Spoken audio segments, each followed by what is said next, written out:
What role did President Putin play in the riches of the oligarchs? Well, this story, as it goes along, Yeltsin is getting ill, and he's starting to, know that he can't continue as president of Russia. So the oligarchs, at this point in time, 7 oligarchs essentially controlled 50% of Russia's GDP. They own trillions of dollars between them. And they were essentially running the country around Yeltsin. They knew they needed to install a new president of Russia. So they looked for someone who they thought they could control. They called it a cog. They were looking for a cog that would be loyal, that would do what they said. And they found Putin. He was a low-level KGB agent.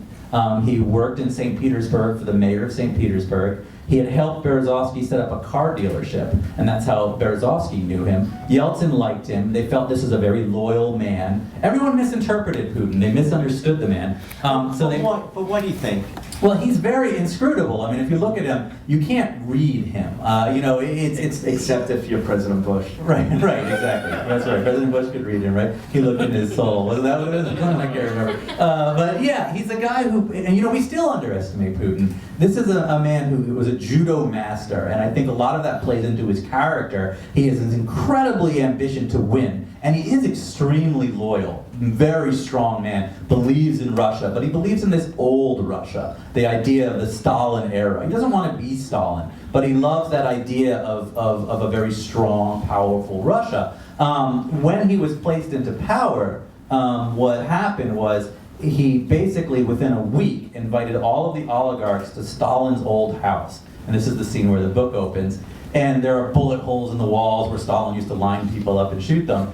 And he has all the oligarchs sit at a table, and he walked in, and it was basically a scene like right out of The Godfather, where he's like, you've all made a lot of money, you've all done incredibly well, you can keep your money, but stay out of my way. And from that moment on, Russia changed. He was very serious about it. The oligarchs who stayed loyal to Putin are doing fine today, and the oligarchs who did not either were jailed or were exiled or died. So it was an amazing moment in Russian history where Putin basically told them exactly what was going to happen. And again, some people underestimated him. For instance, Boris Berezovsky decided, no, I'm going to fight you, and he went after Putin, and he ended up being exiled, and then was found hanging. Well, he was found hanging, and it was determined to be a suicide. Then what surprised you most about Putin?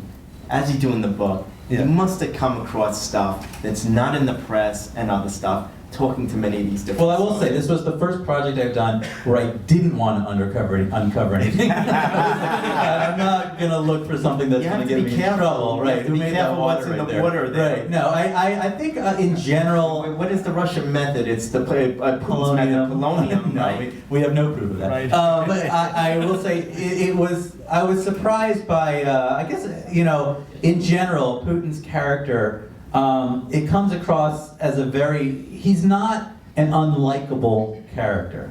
In terms of this story, in terms of this book, he's not the bad guy. And you'll see when you read the book, and it will probably be attacked by some people for this, but in the scope of this story, he's up against these oligarchs who have essentially built fortunes off of a kind of misguided move into capitalism, the way they moved into it. So he is doing what he's doing because he truly believes in a strong Russia. Later on, I think it's more about Putin wanting to own everything. But in the story, he was really trying to fix Russia. He felt like he was trying to return Russia to the people.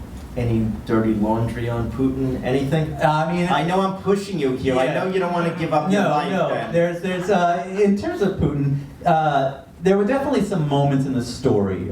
He's brought into the story at a point. There's a character, Litvinenko, who is the one who was polonium poisoned, who ends up being a very big character in this book. So when Berezovsky is almost assassinated in 1994, Litvinenko was a FSB agent, which was essentially a KGB agent, who was a counterterrorism agent. His job was to look into this assassination. He started to moonlight for Berezovsky as a part-time job. And basically, a year into that, his bosses at the FSB ordered him to murder Berezovsky. Rather than murdering his boss, he went to Berezovsky and told him about it, and they went public. They went, and Putin at this point had been installed as the head of the FSB on his way to becoming president.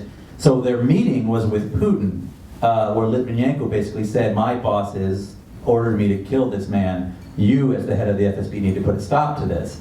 Instead, Putin became very angry because he felt like this was a disloyal thing to do. So there's this loyalty theme that goes through Putin's life. He truly believes in loyalty.